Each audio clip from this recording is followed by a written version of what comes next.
میرا یہ قدم تمام اولیاء کرام کی گردن پر ہے۔ ایک مرتبہ محلہ حلبہ میں اپنے مہمان خانے میں وعظ فرماتے ہوئے حضور سیدنا غوث اعظم پر اچانک حالت کشف طاری ہوئی۔ آپ رحمت اللہ علیہ نے فرمایا، میرا یہ قدم ہر ولی اللہ کی گردن پر ہے۔ یہ ارشاد سن کر تمام اولیاء اللہ نے اپنی گردنیں جھکا دیں۔ صلحائے امت نے اس کی توضیح فرمائی ہے کہ آپ رحمت اللہ علیہ کے عہد مبارک اور بعد میں قیامت تک آپ کی عطا کے بغیر ولی اللہ ولایت کے درجے پر فائز نہیں ہو سکتا۔ سلطان الہند حضرت خواجہ معین الدین چشتی المعروف خواجہ غریب نواز اس وقت خراسان کے پہاڑوں پر مجاہدات میں مشغول تھے۔ انہوں نے بھی حضور سیدنا غوث اعظم کا ارشاد گرامی سن کر اپنی گردن جھکا دی اور یوں عرض گزار ہوئے، آپ کے قدمین شریفین میرے سر اور میرے آنکھوں پر ہیں۔ حضور سیدنا غوث اعظم فرماتے ہیں کہ میں 10 برس کی عمر میں اپنے شہر کے مکتب میں حصول علم کے لیے جایا کرتا تھا۔ اس وقت میرے ساتھ ملائکہ بھی ہوتے تھے جو میرے آگے پیچھے میری حفاظت کے لیے چلتے تھے۔ جب میں مدرسہ پہنچتا تو یہ منادی کرتے تھے، اللہ کے ولی کے لیے جگہ خالی کر دو۔ چنانچہ وہ میرے لیے جگہ خالی کر دیتے تھے۔ ایک مرتبہ میں نے ایک ایسے شخص کو دیکھا جس نے فرشتوں کی آواز سن کر کہا، جس میں کوئی مزاحمت نہ ہوگی، کہ یہ ایک نہایت معزز گھرانے کا فرد ہے اور عن قریب اس کو وہ عظمت حاصل ہوگی جس میں کوئی مزاحمت نہ ہوگی، اور اس کو ایسا قرب نصیب ہوگا کہ اس کو کوئی فریب نہ دے سکے گا۔ پھر 40 برس بعد میں نے اس شخص کو پہچانا۔ وہ شخص ابدالوں میں سے تھا۔ حضرت شیخ ابو سعود احمد بن بکر حریمی سے مروی ہے کہ حضور سیدنا غوث اعظم نے فرمایا کہ میں 55 سال تک تنہا عراق کے بیابانوں میں پھرتا رہا۔ میں لوگوں کو نہ جانتا، لوگ مجھے نہ جانتے۔ اسی دوران میرے پاس رجال الغیب اور جنات تشریف لاتے جنہیں میں طریقت اور اصول کی تعلیم دیتا تھا۔ ابتدا میں جب میں عراق میں داخل ہوا تو حضرت خضر میرے ہم سفر بنے، اور بعد میں اس وقت ان کو پہچانتا نہ تھا، اور اس کے ساتھ میرا معاہدہ ہوا کہ میں ان کے کسی حکم کی خلاف ورزی نہیں کروں گا۔ ایک مرتبہ انہوں نے مجھے ایک جگہ بیٹھنے کا حکم دیا اور میں اس جگہ 3 سال تک بیٹھا رہا۔ سال میں ایک مرتبہ حضرت خضر میرے پاس تشریف لاتے، فرماتے کہ یہی تیرا مقام ہے جہاں تجھے پہنچایا گیا ہے۔ اس عرصہ کے دوران تمام نفسانی خواہشات مجھ پر انسانی شکل میں وارد ہوئیں، لیکن اللہ عز و جل نے مجھے ہر موقع پر استقامت عطا فرمائی اور مجھے ان خرافات سے بچائے رکھا۔ ابتدا میں میرا نفس مجاہدہ کا کوئی طریقہ اختیار کرتا تو میں اس پر قائم ہو جاتا اور کسی چیز کو قبول نہ کرتا تھا۔ ایک طویل مدت تک اپنا گلا گھونٹتے ہوئے میں مدائن کے جنگلوں میں مجاہدات میں مشغول رہا۔ حضور سیدنا غوث اعظم فرماتے ہیں کہ میں نے اپنے نفس کو مختلف مجاہدوں، مختلف ریاضتوں اور مختلف مشقتوں میں ڈالے رکھا۔ 1 سال تک میں گری ہوئی چیزیں اٹھا کر کھاتا رہا، دوسرے سال پانی پر گزارا کیا، اور تیسرے سال نہ میں نے کچھ کھایا، نہ پیا اور نہ ہی سویا۔ ایک مرتبہ شدید سردی کی وجہ سے میں ایوان کسریٰ کے کھنڈرات میں سویا تو رات بھر میں 40 مرتبہ طبیعت خراب ہوئی۔ حضور سیدنا غوث اعظم فرماتے ہیں، ہر سال ایک بزرگ آتے اور وہ مجھے جبہ دے کر چلے جاتے۔ اسی طرح میں نے بے شمار طریقوں سے دنیا اور نفس سے چھٹکارا پانے کی کوشش کی۔ لوگ مجھے دیوانہ سمجھتے تھے۔ میں برہنہ جسم جنگلوں میں چلا جاتا اور کانٹوں پر لوٹتا شور مچاتا تھا۔ میرا تمام بدن سے خون جاری ہو جایا کرتا تھا اور لوگ مجھے اٹھا کر شفا خانے لے جایا کرتے، جہاں میری حالت مزید بگڑ جاتی۔ ایک وقت ایسا بھی آیا جب مجھ میں اور مردہ میں کوئی فرق نہ تھا۔ لوگ کفن لے کر آئے، غسال کو بلوایا کہ وہ مجھے غسل دے دیں۔ ابھی انہوں نے مجھے غسل دینے کے لیے تختہ پر ڈالا ہی تھا کہ میری حالت درست ہو گئی۔ میں اٹھ کھڑا ہوا۔ طریقت کی ان پرخطر راہوں میں نہ تو میں کبھی خوف زدہ ہوا اور نہ کبھی میرا نفس مجھ پر غلبہ پا سکا، اور نہ ہی دنیا کی آرائش مجھے حیران کر سکی۔ حضور سیدنا غوث اعظم فرماتے ہیں، شیطان نے میرے گرد بے شمار جال بچھائے۔ جب میں نے اس سے کہا کہ یہ کیا ہے تو اس نے کہا، یہ دنیاوی چیزیں ہیں اور میں ان جالوں سے تم جیسوں کو شکار کرتا ہوں۔ میں نے 1 سال تک شیطان کا مقابلہ کیا، اس کے بچھائے ہوئے تمام جالوں کو ختم کر دیا۔ اس کے بعد میرے سینے کو کھول دیا گیا اور مجھ پر بے شمار خلائق ظاہر ہوئے۔ حضور سیدنا غوث اعظم فرماتے ہیں میں نے دریافت کیا کہ یہ اللہ کیسے ہیں؟ جواب ملا کہ یہ خلق کے اسباب ہیں جو تم سے ملے ہوئے ہیں۔ میں سال بھر ان کی جانب متوجہ رہا یہاں تک کہ وہ مجھ سے جدا ہو گئے۔ جب مجھ پر میرا باطن ظاہر کیا گیا تو میں نے اپنے قلب کو بہت سے علائق سے ملوث پایا۔ میں نے دریافت کیا کہ یہ علائق کیا ہیں؟ جواب ملا یہ تمہارے ارادے، تمہارے اختیارات ہیں۔ چنانچہ 1 سال تک ان کی جانب متوجہ رہا کہ وہ مجھ سے دور ہو گئے۔ میرا قلب ان تمام غلاظتوں سے نجات پا گیا۔ پھر مجھ پر میرے نفس کو ظاہر کیا گیا، میں نے اس کا مشاہدہ کیا، مجھے معلوم ہوا اس کے ساتھ کچھ امراض اور بھی ہیں اور نفس کی خواہشات زندہ ہیں، نفس کا شیطان سرکش ہے۔ چنانچہ میں نے سال بھر پھر توجہ دلائی اور میرے نفس کے تمام امراض سرے سے ہی ختم ہو گئے اور اس کے شیطان نے کلمہ پڑھ لیا اور پھر میرے تمام امور اللہ کے لیے ہو گئے اور میں اپنی ہستی سے باہر نکل آیا۔ حضور سیدنا غوث اعظم فرماتے ہیں پھر میں توکل کے دروازے پر آیا تاکہ میرا مقصد پورا ہو، لیکن جب میں نے توکل کے دروازے پر پہنچا تو بے شمار لوگ موجود تھے۔ میں اس ہجوم کو چیرتا ہوا آگے بڑھا اور شکر کے دروازے پر پہنچ گیا، یہاں پر بھی لوگوں کا جمع غفیر موجود تھا، اس سے بھی چیرتا ہوا آگے بڑھا اور مشاہدہ کے دروازے پر پہنچ گیا اور یہاں پر موجود ہجوم کو چیرتا ہوا اندر داخل ہوا، حتیٰ کہ سب سے آخر میں مجھے فقر کے دروازے پر لایا گیا۔ فقر کا دروازہ خالی تھا۔ جب اس دروازہ میں داخل ہوا تو دیکھا جن جن چیزوں کو میں نے ترک کیا تھا وہ سب یہاں موجود تھیں۔ یہاں مجھے ایک بہت بڑے روحانی خزانے کی فتوحات سے نوازا گیا اور میرے لیے تمام دنیا کے خزانے کھول دیے گئے۔ مجھے روحانی عزت، دائمی فنا اور خالص آزادی عطا فرمائی گئی۔ میری تمام چیزیں جو میری ہستی اور میری صفات سب معدوم ہو گئیں اور میری ہستی کی جگہ کسی اور نے لے لی۔ حضرت شیخ ابو سعید مخزومی نے حضور سیدنا غوث اعظم کو خرقہ خلافت سے نوازا اور فرمایا اے عبد القادر، یہ وہ خرقہ ہے جو حضور نبی کریم صلی اللہ علیہ وسلم نے حضرت سیدنا علی المرتضیٰ کو عطا فرمایا، اور حضرت سیدنا علی المرتضیٰ نے یہ خرقہ حضرت خواجہ حسن بصری کو عطا فرمایا تھا، جس سے ہوتا ہوا یہ خرقہ مجھ تک پہنچا، اور یہ تمہاری امانت تھی جو میں نے تم تک آج پہنچا دی ہے۔ حضور سیدنا غوث اعظم نے جب خرقہ مبارک کو زیب تن کیا تو آپ پر بے شمار انوار و تجلیات کی بارش ہونا شروع ہو گئی۔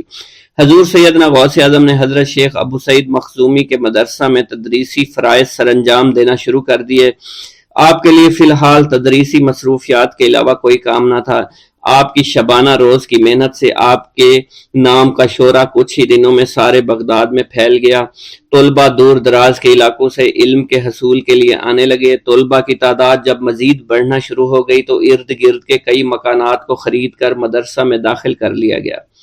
کتب سیر میں منقول ہے کہ 528 ہجری میں آپ مدرسہ نظامیہ کی وسیع عمارت تعمیر فرما چکے تھے۔ اس مدرسہ کی تعمیر میں آپ نے بحیثیت مزدور بھی حصہ لیا تھا۔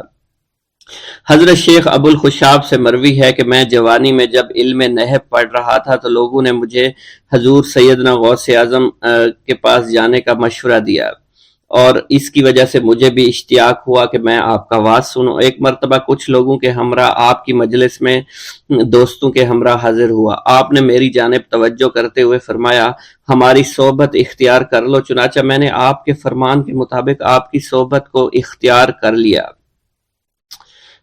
آپ نے مجھے علم نحو کے علاوہ علوم عقلیہ اور تقلد حاصل کیے جس سے مجھے کوئی واقفیت پہلے نہیں تھی۔ 1 سال کے عرصہ میں آپ کی نظر کرم سے میں نے وہ علوم حاصل کر لیے جو گزشتہ اتنی عمر گزارنے کے باوجود بھی مجھے حاصل نہیں ہوئے تھے۔ منقول ہے حضرت شیخ بقا بن بطو، شیخ علی بن ہیتی اور شیخ کیلوی جب حضور سیدنا غوث اعظم کے مدرسہ میں آتے تو جھاڑو دیا کرتے تھے اور چھڑکاؤ کرتے تھے، لیکن آپ کی اجازت کے بغیر کبھی اندر داخل نہ ہوتے تھے۔ اجازت ملنے کے بعد آپ حضرات اندر داخل ہوتے اور اجازت ملنے پر ہی بیٹھتے تھے۔ آپ سے امان طلب کرتے اور امان مل جانے کے بعد مؤدب ہو کر بیٹھ جاتے۔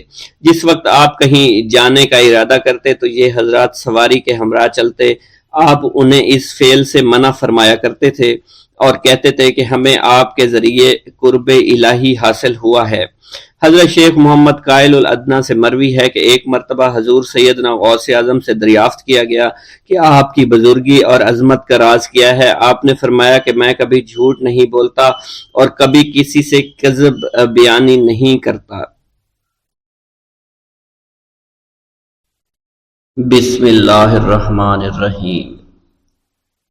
ناظرین گرامی، روایت میں آتا ہے کہ قطب الاقطاب حضرت شیخ عبد القادر جیلانی الحسنی والحسینی الجیلانی، حضرت غوث اعظم شیخ عبد القادر جیلانی رحمۃ اللہ علیہ جب نماز ادا کرتے تو بہت زار و قطار رویا کرتے، یعنی گریہ زاری کیا کرتے تھے۔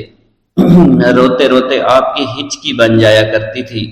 جب آپ رحمت اللہ علیہ مسجد میں اپنے مریدین اور شاگردوں کے ساتھ باجماعت نماز پڑھتے، اللہ پاک کی محبت اور عشق میں اتنے ڈوب کر عبادت کرتے کہ ان کے شاگرد آپ کی رقت آمیزی کو دیکھ کر، یعنی رونے کے انداز کو دیکھتے اور کہتے اگر اصل نماز دیکھنی ہے تو غوث پاک کی نماز کو دیکھا جائے۔ تو ایک بار کا ذکر ہے کہ آپ رحمت اللہ علیہ عراق کی مسجد میں سے باجماعت نماز پڑھ کر باہر نکلے۔ آپ کے مریدین بھی آپ کے ساتھ تھے۔ آپ نے دیکھا کہ اسی محلے میں کچھ بچے اخروٹ کے ساتھ کھیل رہے ہیں۔ آپ بچوں سے بہت پیار کیا کرتے تھے، گویا کہ خود بچپن میں کبھی بچوں کی طرح کھیل کود نہیں کر سکے، لیکن بچوں کو دیکھ کر آپ مسکراتے تھے۔ آپ آگے بڑھنے لگے اور مریدین کی بڑی جماعت بھی آپ کے ساتھ تھی۔ ابھی آپ زیادہ دور نہیں گئے تھے کہ ان بچوں نے ایک دوسرے کے کان میں کچھ بولنا شروع کر دیا اور اشارے میں باتیں کرنے لگے کہ کیا خیال ہے کہ جو بابا جی سب سے نمایاں ہیں، نورانی چمکتے ہوئے چہرے والے ہیں، سب سے آگے چل رہے ہیں، ان کو بولا جائے جو فرمائش ہمیں کرنی ہے ان سے کر دیں، کیا یہ ہمیں ڈانٹیں گے تو نہیں؟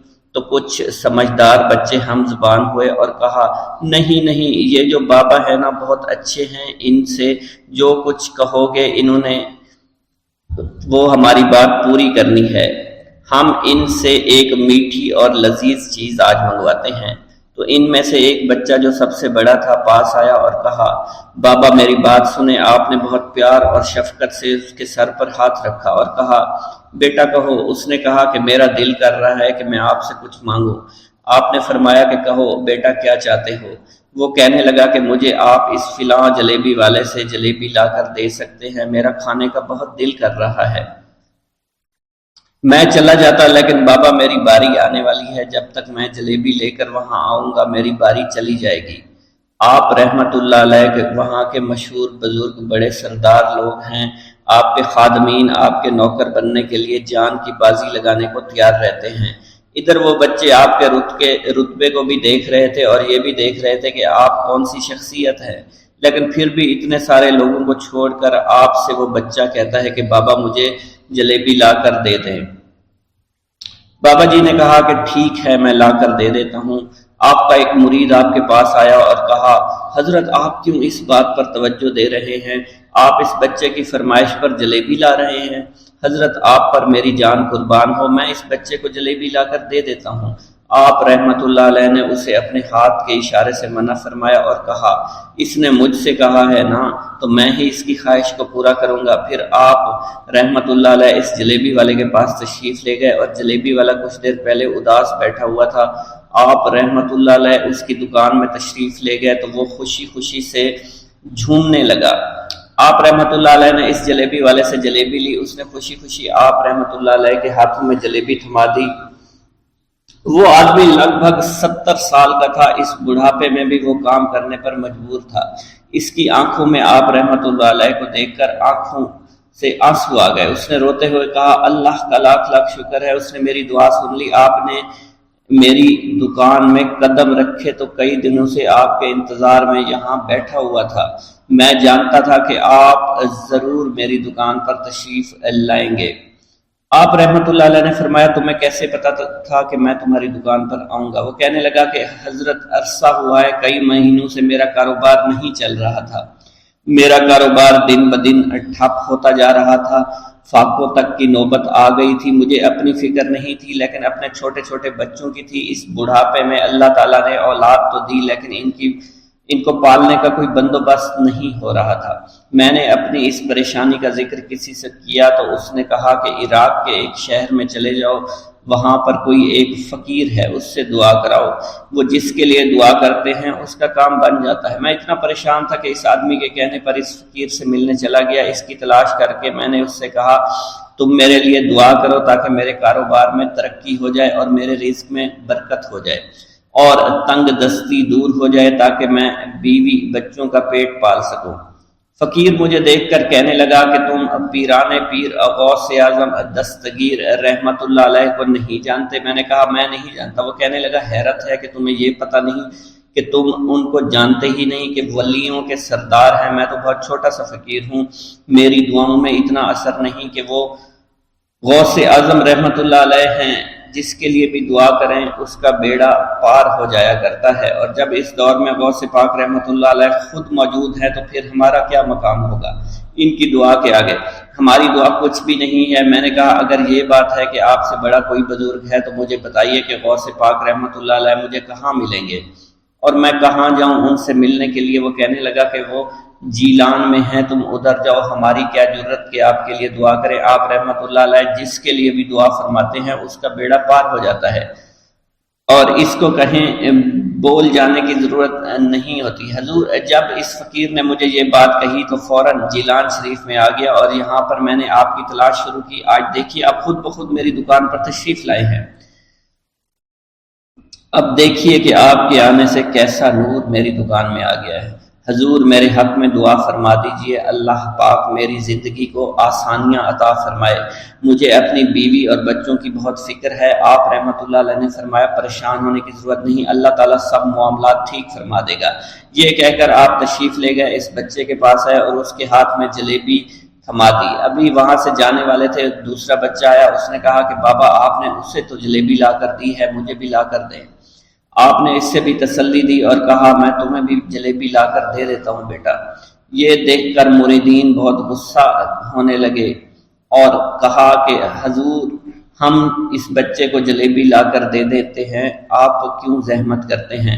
لیکن آپ نے فرمایا نہیں، یہ بچے مجھ سے کہہ رہے ہیں نا، میں ان کا نہیں ٹال سکتا۔ حضور آپ بہت مصروف شخصیت ہے، کیوں ان چھوٹے بچوں کی باتیں سن رہے ہیں؟ آپ نے ہاتھ کے اشارے سے انہیں روکا اور فرمایا اللہ تعالیٰ نے ہمیں جس کام کے لیے چنا ہے بس وہ کام ہی ہم کر رہے ہیں، تم لوگ اللہ پاک کی حکمت کو نہیں سمجھ رہے۔ پھر آپ جتنی بار وہ بچے آپ کو بھیجتے رہے، آپ رحمت اللہ علیہ ان کے لیے جلیبیاں لاتے رہے، حتیٰ کہ آخری بچے کو بھی آپ نے جلیبی لا کر دے دی اور وہ مزے سے کھانے لگے۔ جلیبی کھانے کے بعد وہ آپ کو دعائیں کرنے لگے اور کہا آپ بہت اچھے انسان ہیں، جیسا کہ آپ کے بارے میں ہم نے سنا تھا آپ ویسے ہی ہیں، آپ اخلاق کے بہت عمدہ ہیں، آپ کی سخاوت کے بارے میں ہم نے جتنا سن رکھا تھا آپ اتنے ہی سخی ہیں، ہم آپ سے بہت خوش ہوئے۔ آپ رحمت اللہ علیہ مسکرائے، بچوں کی خوشی دیکھ کر آپ کو دلی اطمینان ملا۔ اب ایک اور نماز کا وقت ہو رہا تھا، آپ نے مریدین سے کہا کہ چلو نماز پڑھنے کے لیے مسجد میں چلتے ہیں۔ وہ سب مل کر مسجد میں چلے گئے اور اللہ کی عبادت میں مصروف ہو گئے۔ بسم اللہ الرحمن الرحیم۔ حضور سیدنا غوث العظم حضرت سیدنا عبد القادر جیلانی رحمۃ اللہ علیہ فرماتے ہیں کہ احوال کے مشاہدہ اور کشف کے وقت اولیاء اللہ پر افعال خداوندی میں سے ایسی ایسی چیزوں کا ظہور ہوتا ہے جو عقلوں کو سلب کر لیتی ہے اور عادات و رسوم کو بکھیڑ دیتی ہے۔ حضور سیدنا غوث اعظم فرماتے ہیں کہ افعال خداوندی دو اقسام میں منقسم ہیں، نمبر 1 جلال، نمبر 2 جمال۔ اللہ رب العزت اولیاء اللہ کے قلوب پر اپنی دونوں صفات کے ساتھ تجلی فرماتا ہے، جلال اس کا قہر ہے اور جمال اس کی رحمت ہے۔ مشاہدہ اور کشف کے بعد اولیاء اللہ دور سے دیکھتے اور سنتے ہیں، انبیاء کرام کی ارواح کی زیارت نصیب ہوتی ہے، ملائکہ اور انبیاء سے کلام کی سعادت حاصل ہوتی ہے، اور یہ سب امور عقل اور عادات و رسوم کے خلاف ہیں۔ جس وقت اللہ کی تجلی قلوب پر ظاہر ہوتی ہے تو اس وقت قلوب میں سرور طاری ہو جاتا ہے، اللہ عز و جل ان کے ساتھ بہترین کلام فرماتا ہے، ان کو مختلف انواع و منازل کی بشارت دیتا ہے، اور انہیں وہ منازل نصیب ہوتی ہیں کیونکہ ابتدا سے ہی قلم نے ان چیزوں کو ان کے حق میں لکھ دیا ہے۔ اولیاء اللہ کے لیے عظمت اور جلال خوف کر دینے والا ڈر ہے، اور قلب پر ایسا غلبہ لاتا ہے جس کا اثر بدن کے اعضاء پر بھی ظاہر ہوتا ہے۔ حضور نبی کریم صلی اللہ علیہ وسلم سے مروی ہے، خوف شدید کے باعث نماز کے دوران میں آپ کے سینہ مبارک سے ہانڈی کے ابلنے جیسی آواز سنی جاتی تھی، کیونکہ نماز میں آپ کو اللہ عز و جل کا جلال نظر آتا تھا اور آپ پر عظمت الہیہ کا انکشاف ہوتا تھا۔ اللہ عز و جل کے مشاہدہ کے وقت اولیاء اللہ کو جو بشارتیں ہوتی ہیں وہ حقیقت میں ان پر فضل طاری ہوتا ہے اور فضل خداوندی کا ظہور ہو رہا ہوتا ہے۔ جب تک سالک اپنی ہستی میں فانی نہیں ہوتا، ذات حق کے ساتھ باقی نہیں ہو سکتا۔ اللہ رب العزت دولت وصال حاصل ہونے سے پہلے عاشقوں کو قرب وصال کی خوشخبری اس لیے دیتے ہیں کہ شاید شوق الہی کے سبب ان کی محبت حد سے گزرے، ان کی قوتیں منقطع ہو جائیں اور وہ ہلاک ہو جائیں۔ یقین کے 3 مرتبے ہیں: علم الیقین، عین الیقین، حق الیقین۔ علم الیقین کے مرتبہ پر فائز ہونے پر سالک کو اس راز کا علم ہو جاتا ہے کہ محبوب حقیقی عالم کی صورت میں جلوہ نما ہے، اور حضور نبی کریم صلی اللہ علیہ وآلہ وسلم اس شاہد لم یزلی کے لیے مرت نامہ ہے۔ پھر جب سالک ترقی کی منازل طے کرتا ہے تو وہ عین الیقین کے مرتبہ پر فائز ہو جاتا ہے، جس سے مراد یہ ہے کہ محبوب حقیقی حضور نبی کریم کی زیارت سے مشرف ہونے لگتا ہے اور اس کا یقین وحدت الوجود پر پختہ ہو جاتا ہے، اور پھر اسے بیداری میں بھی حضور نبی کریم کی حضوری کی سعادت نصیب ہوتی ہے۔ پھر سالک عین الیقین کی منازل طے کر کے حق الیقین کی منازل پر فائز ہوتا ہے اور اس کے قلب پر حقیقت محمد صلی اللہ علیہ وسلم کا ظہور ہوتا ہے۔ حضور سیدنا غوث اعظم حضرت سیدنا عبد القادر جیلانی رحمۃ اللہ علیہ فرماتے ہیں، اے سالک، تیرا حقیقی مقصد صرف اللہ ہے، یعنی تو اس جہان فانی میں صرف معرفت الہی کا شکار کھیلنے کے لیے آیا ہے، کیونکہ ارشاد باری تعالیٰ ہے، پس اللہ کی طرف دوڑو۔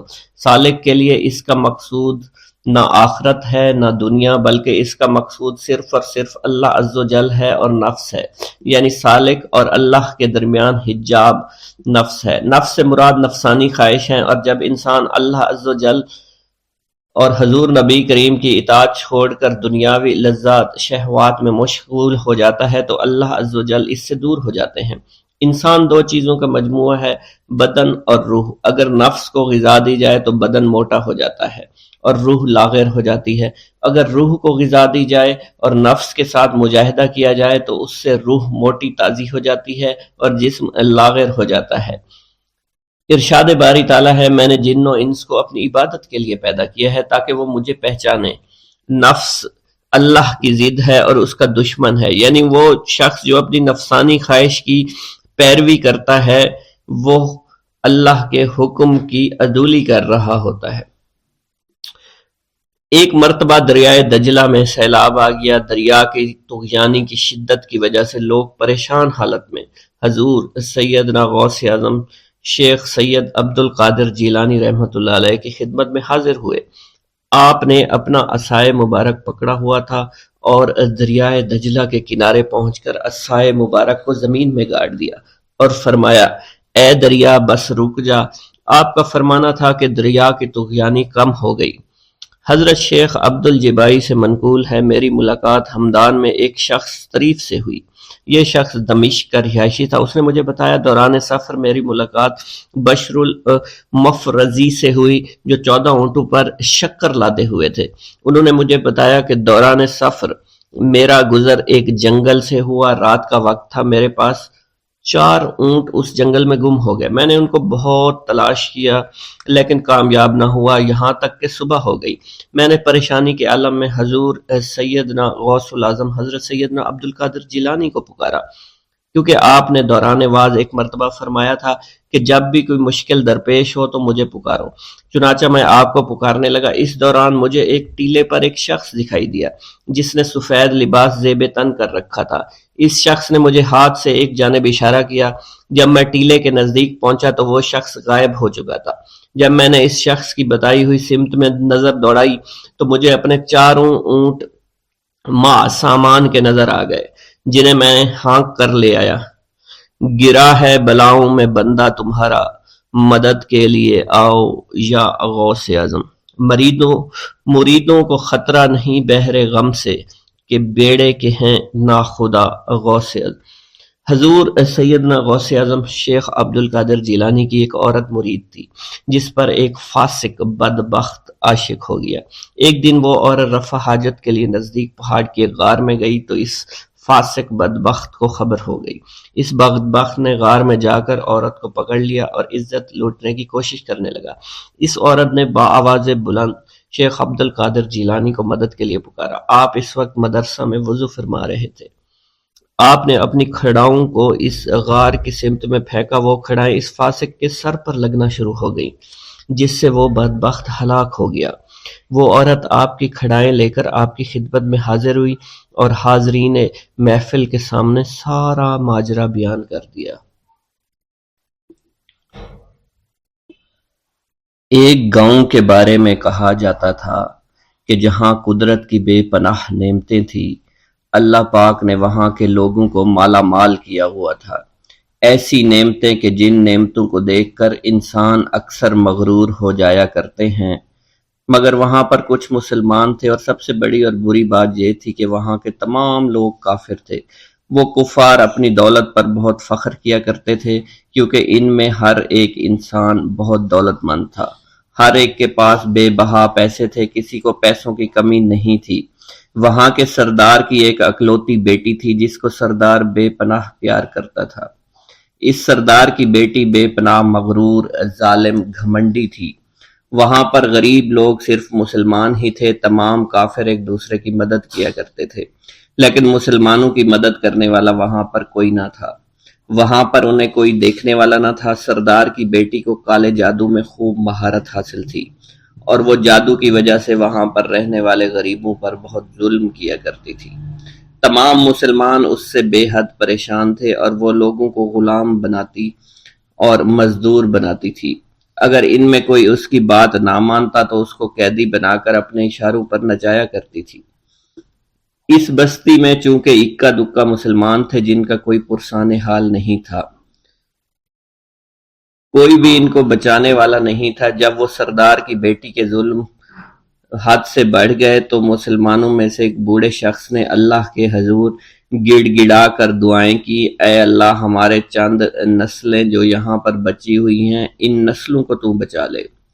یہ سردار کی بیٹی جس نے ہمارا جینا دشوار کر رکھا ہے، یہاں کوئی بھی انسان ہمارا حال نہیں پوچھتا، اور نہ ہی ہمارے پاس مال و دولت ہے، اور نہ ہی ہمارے پاس جسمانی طاقت بچی ہے۔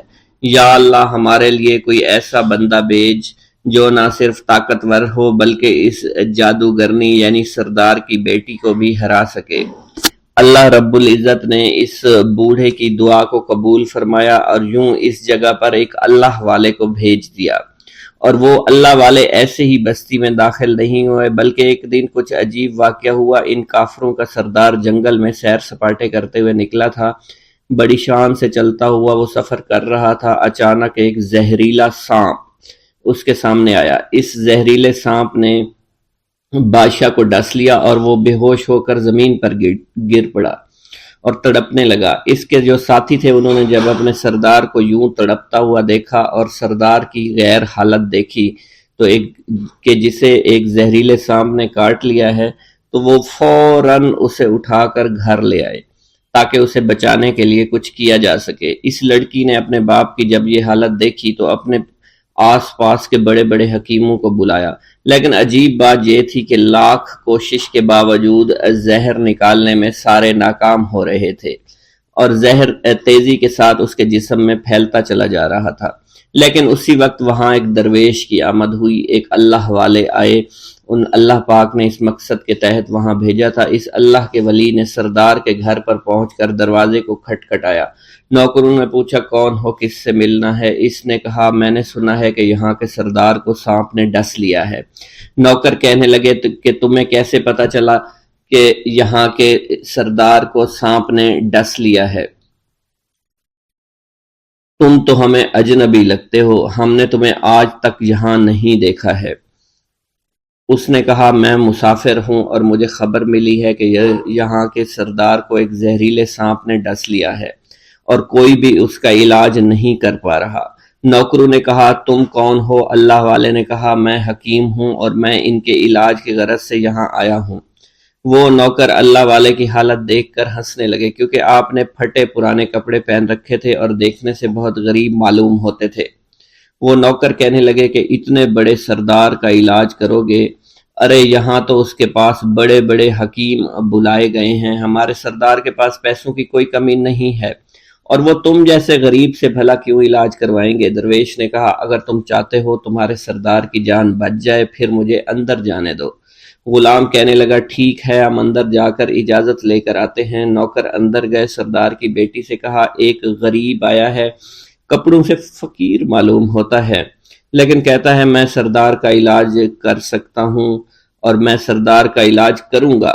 جو زہر تیزی کے ساتھ جسم میں پھیل رہا ہے میں اس کو باہر نکال پھینک کروں گا۔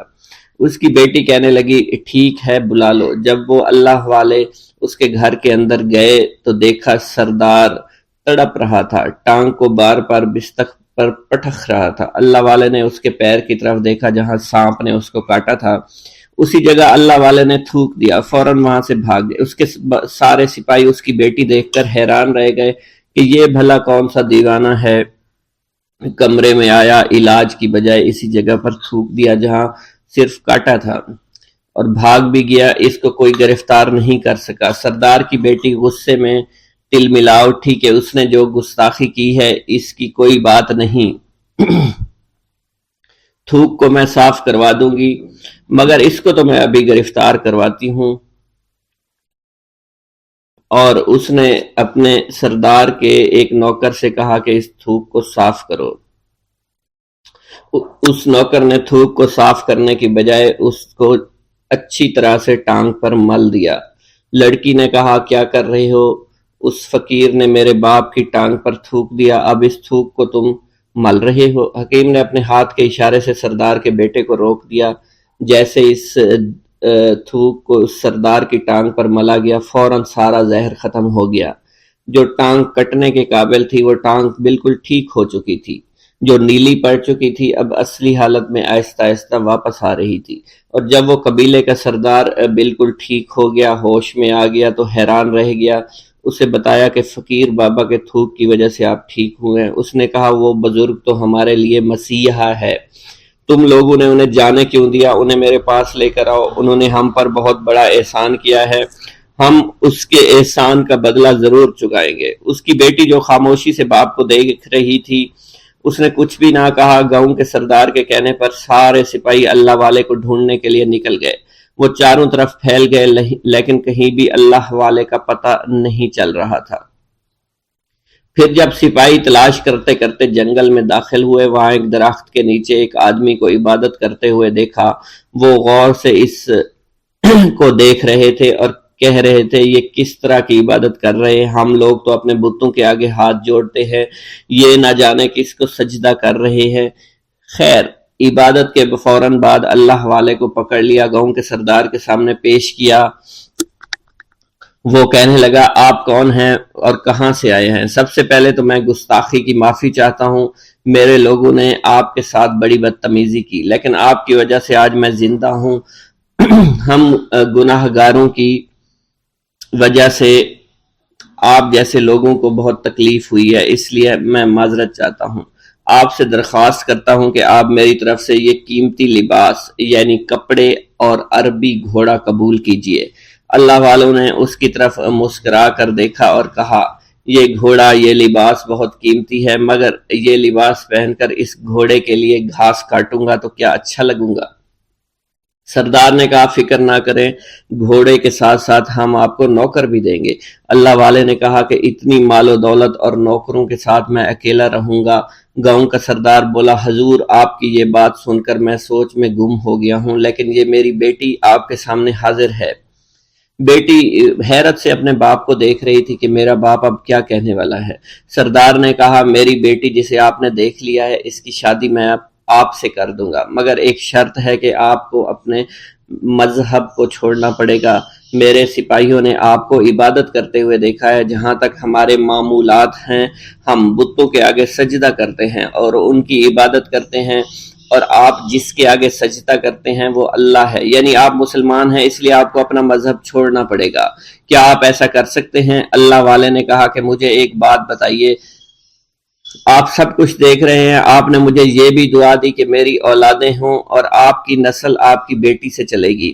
مجھے ایک بات بتائیں، اگر ان بچوں میں سے کسی بچے کو خدا نہ خواستہ کچھ ہو گیا تو کس کو رونا پڑے گا؟ سردار نے جواب دیا، اگر خدا نہ خواستہ کچھ ایسا ہوا تو رونا مجھ کو ہی پڑے گا۔ اللہ والا نے مسکرا کر کہا، اگر یہ سارا مال لے کر مجھے رونا ہی پڑا تو آپ اپنا گھوڑا، اپنی دولت، اپنی بیٹی، ہر چیز اپنے پاس رکھ لو۔ میں خوش ہوں، میں مسلمان ہوں، میں ٹھیک ہوں۔ اگر یہ تمام چیزیں لے کر مجھے اپنا محلہ چھوڑنا پڑے تو میں اپنی جان دے کر بھی اپنے مذہب کو نہیں چھوڑوں گا۔ جس طرح آپ نے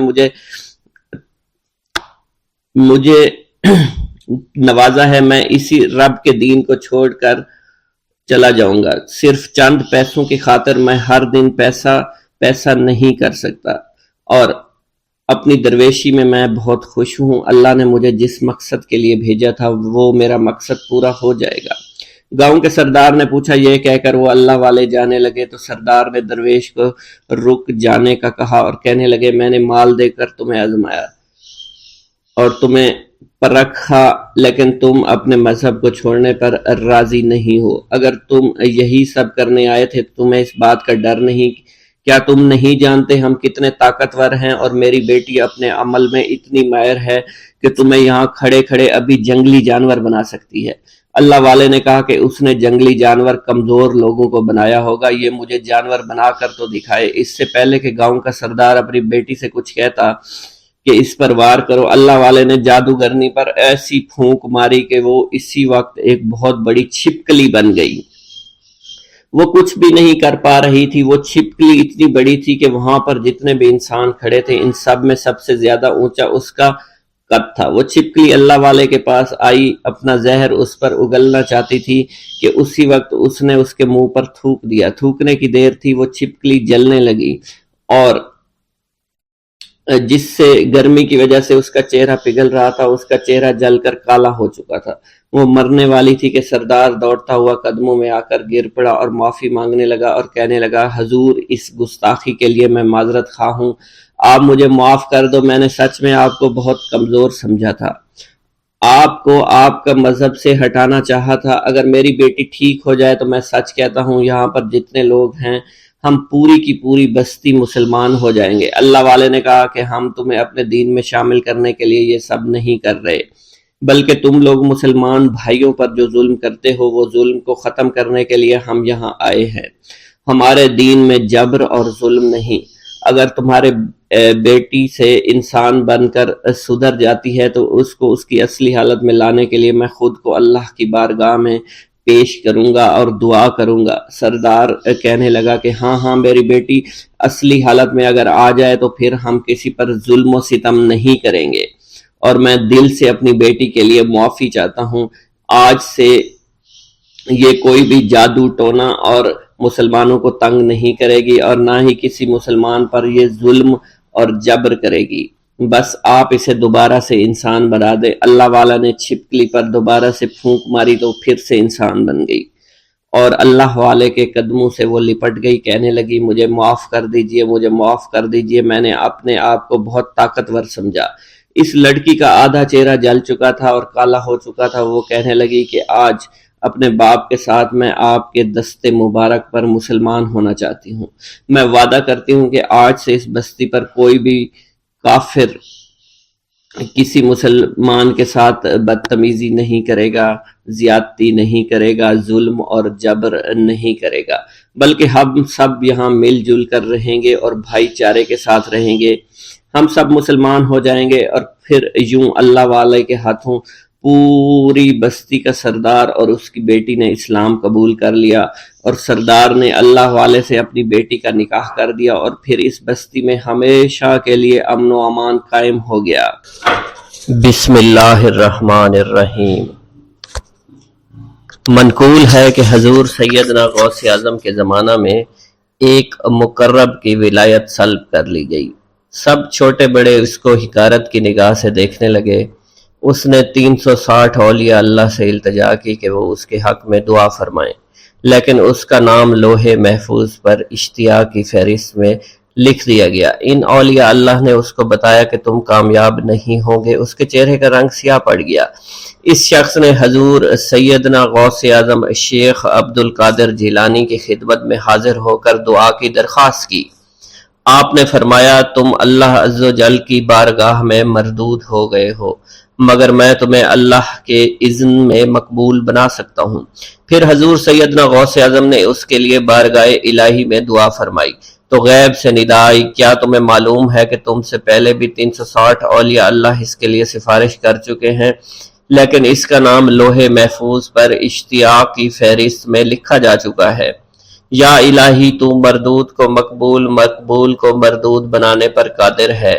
اگر تیری منشا یہی ہے تو نے اس کو مقبول بنانے کے لیے مجھ سے دعا کیوں کروائی؟ غیبی ندائی، اے عبد القادر، اسے میں نے تمہارے سپرد کیا، تم اسے جو چاہے بنا دو۔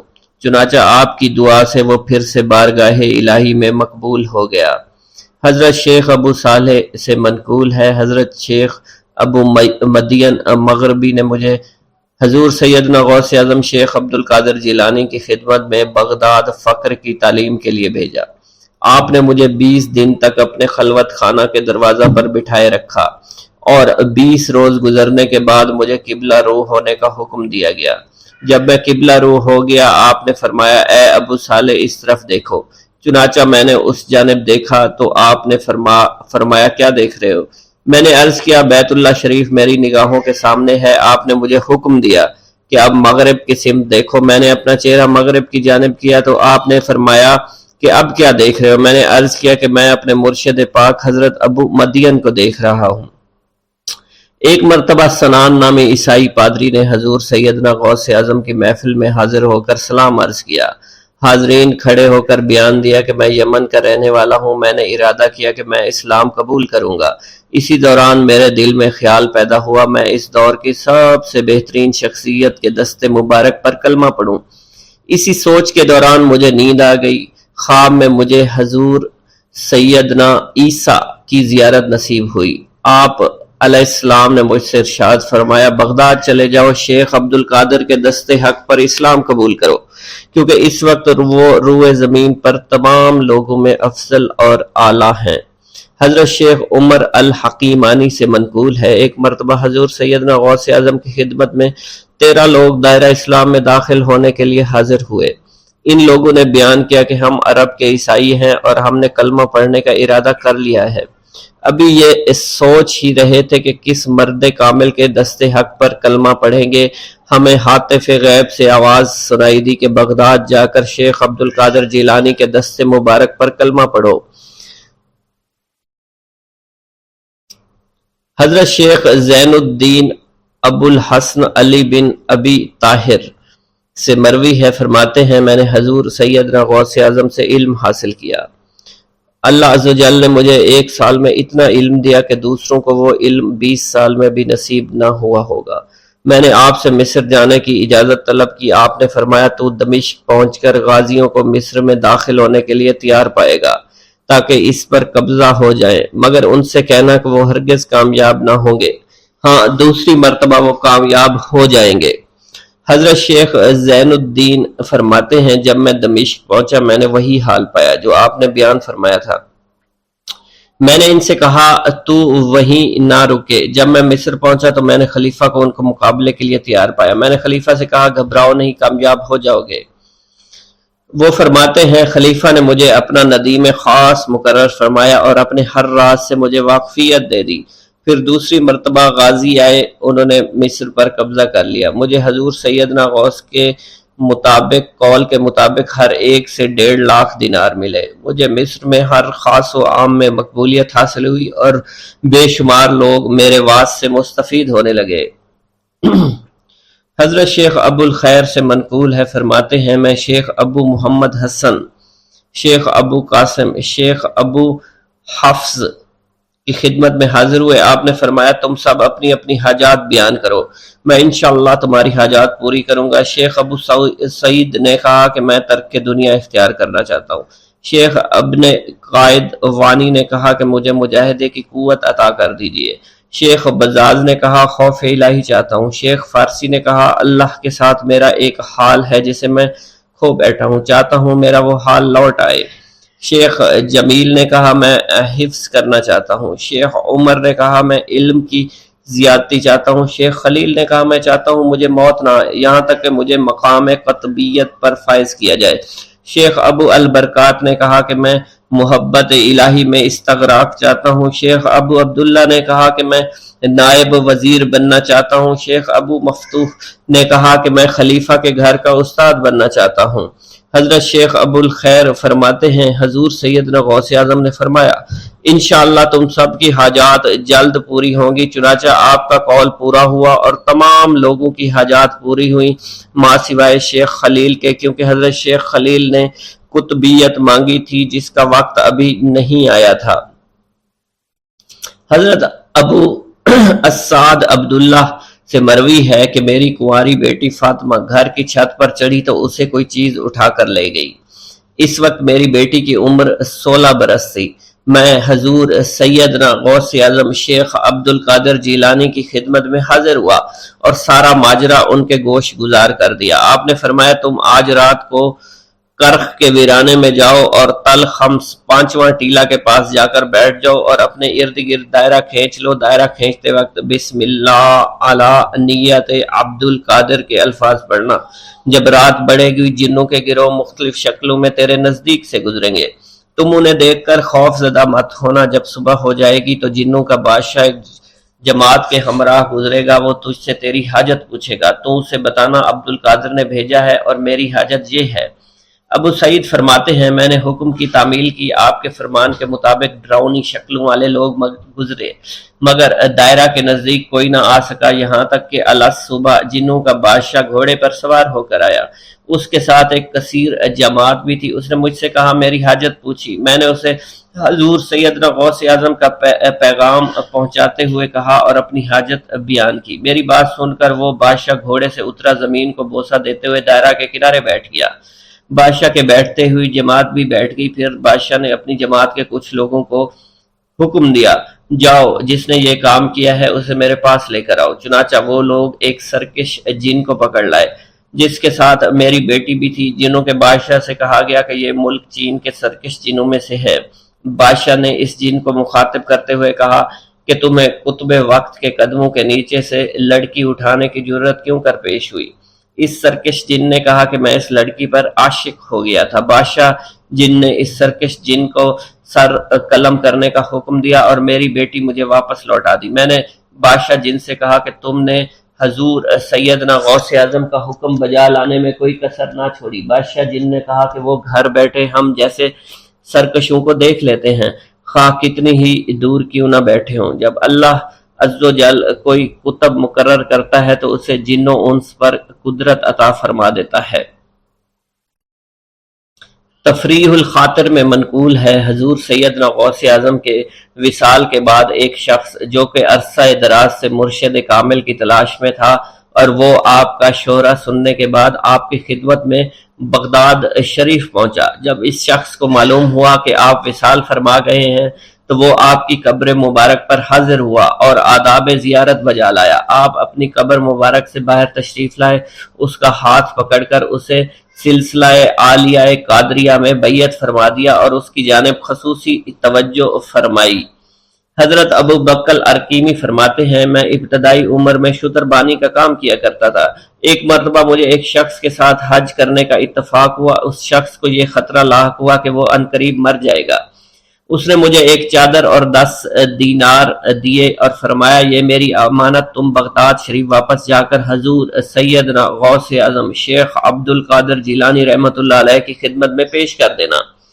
حضرت ابو بکر الکیمی فرماتے ہیں کہ میں اس وصیت کے کچھ دنوں بعد اس شخص کا انتقال ہو گیا۔ میں جب بغداد شریف تشریف لایا تو لالچ میں پھنس گیا۔ میرے دل میں خیال آیا ان چیزوں کے متعلق کسی کو کچھ علم نہیں ہے، چنانچہ میں نے وہ چادر اور 10 دینار اپنے پاس رکھ لیے۔ ایک دن میں بازار سے گزر رہا تھا، میری ملاقات حضور سیدنا غوث اعظم سے ہوئی۔ میں نے آپ کو سلام کیا، آپ نے میرا ہاتھ پکڑ کر فرمایا، تم نے 10 دیناروں کے لیے بھی اللہ کا خوف نہیں کیا، میری امانت اپنے پاس رکھ لی اور میرے پاس اپنی آمد و رفت بھی ختم کر لی۔ حضرت ابو بکر ارقیمی فرماتے ہیں کہ حضور سیدنا غوث اعظم کی بات سن کر مجھ پر غشی طاری ہو گئی، اور جب مجھے ہوش آیا میں نے وہ چادر اور 10 دینار لا کر آپ کی خدمت میں پیش کیے اور معافی کا خواستگار ہوا۔ واللہ عالم۔